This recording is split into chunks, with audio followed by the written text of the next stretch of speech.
An overview of biblical gender bias and misogyny. Part 1, the human shield.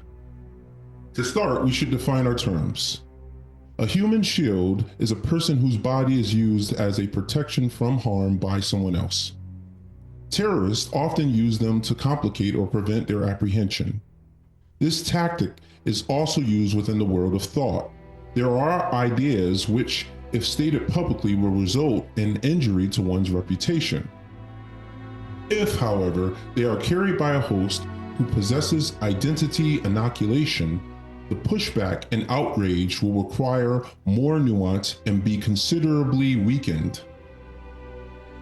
Coleman Hughes, Bodie Bacham, Thomas Sowell, etc. have all been used as human shields or volunteered themselves for this use, shielding racists from being straightforwardly identified as such by muddying the political waters of identity. Ooh, this nigga up on that name. Oh, Stephen, you have nails for breakfast.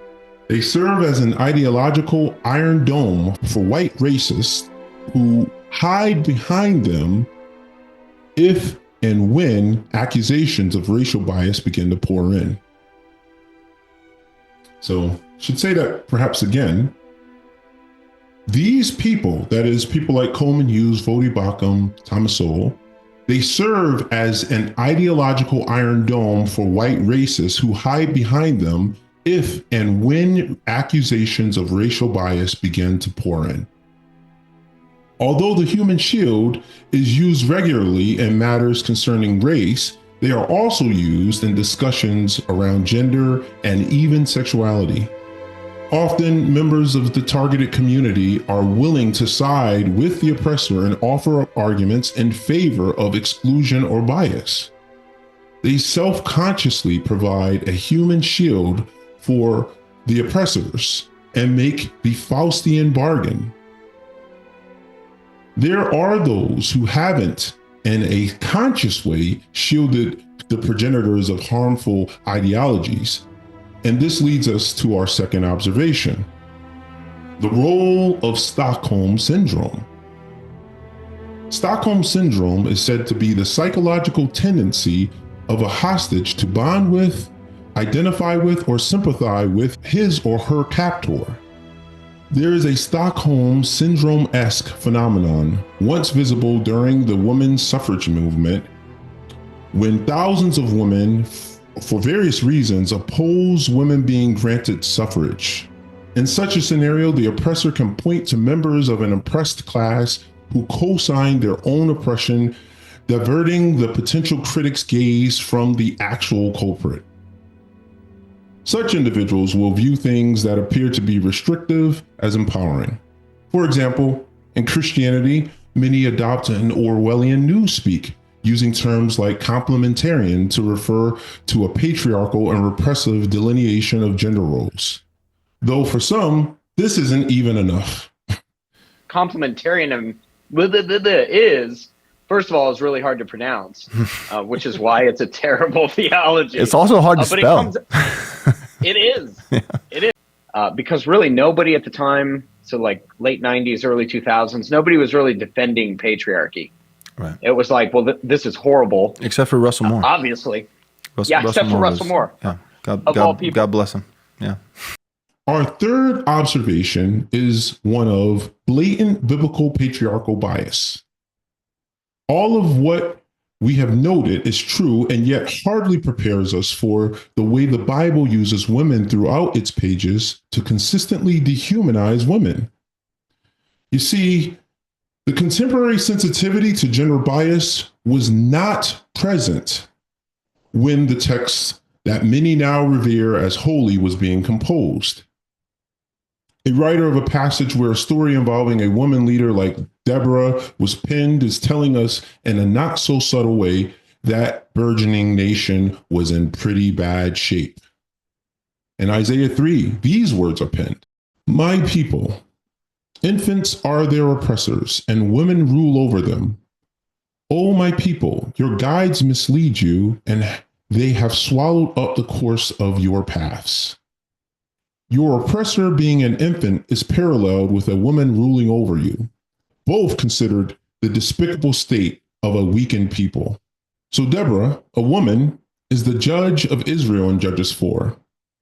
At this time, before the time of the kings, this was the highest office one could have. It seems that judges were a hybrid of both a king and prophet, only they didn't receive taxes from people. A discerning reader would immediately be alarmed at such a powerful position being filled by a woman. This would not be a good thing. Even worse, Barak, a man she instructs to go to battle with their oppressor Jabin, appears too timid or cowardly to battle with Sisera, the army commander, without being accompanied by her. His humiliation for his cowardice is then foretold. Deborah prophesies that Sisera will therefore be delivered into the hands of a woman.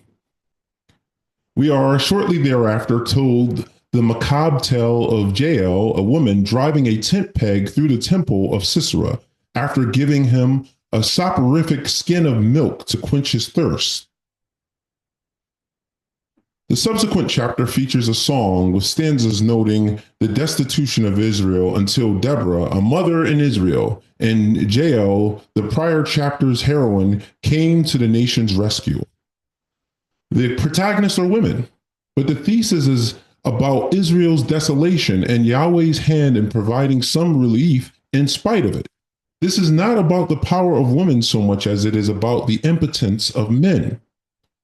Finally, we'll do an overview of textual evidence of misogyny within the pages of scripture to close out this video, and an overview of biblical gender bias and misogyny. The Christian apologists have done a marvelous job with the makeover of the Bible's misogyny, and I can't do a forensic sweep of all the instances of obvious gender bias within the 66 books of the canon. But I will give a few. I will use the categories of law, including early history in that category, prophets, Psalms, including gnomic literature, and the New Testament. I will not deal with Ruth and Esther, as I feel they may require videos of their own. Suffice it to say, I do not feel those two books paint women in the best light either. So now we'll turn to our categorical quartet and work through it, giving two examples for each of them. Okay, and for the category of law, for the sake of time, we'll ignore the plenteous examples of misogyny in Genesis. We won't flesh out and examine Eve's initial disobedience, Sarah's doubtful laugh and lie, the incestuous coercion of Lot's daughters, Rebekah's conniving supplantation of the will of Isaac, and so on. And instead, we'll turn to the primordial history of Israel. In that history, the judge Samson is ultimately subdued, not by the prowess of a foreign army, but in the lap of Delilah. In that history, Ahab's avarice is exceeded by his wife, Jezebel, who arranges a kangaroo court and has Naboth executed in order to obtain his vineyard. Again, as in the fall narrative, the woman initiates the wicked deed. In the prophets, throughout the prophets, Israel's portrayed as both a harlot and adulteress. The first book among the prophets, Isaiah, doesn't close the first chapter without comparing Jerusalem to a harlot. One might protest that the profession of sex work was, at the time, exclusive to the fairer sex, and it is anachronistic to judge the Bible for this. To this, we answer that the readiness with which the default illustration of Israel's alleged waywardness is wielded is hardly the mark of a transcendent God. It instead feels like a time-bound shibboleth, an anchor of the text to its inescapably human generation. In Ezekiel, the prophet goes as far as describing siblings and harlotry in the 23rd chapter.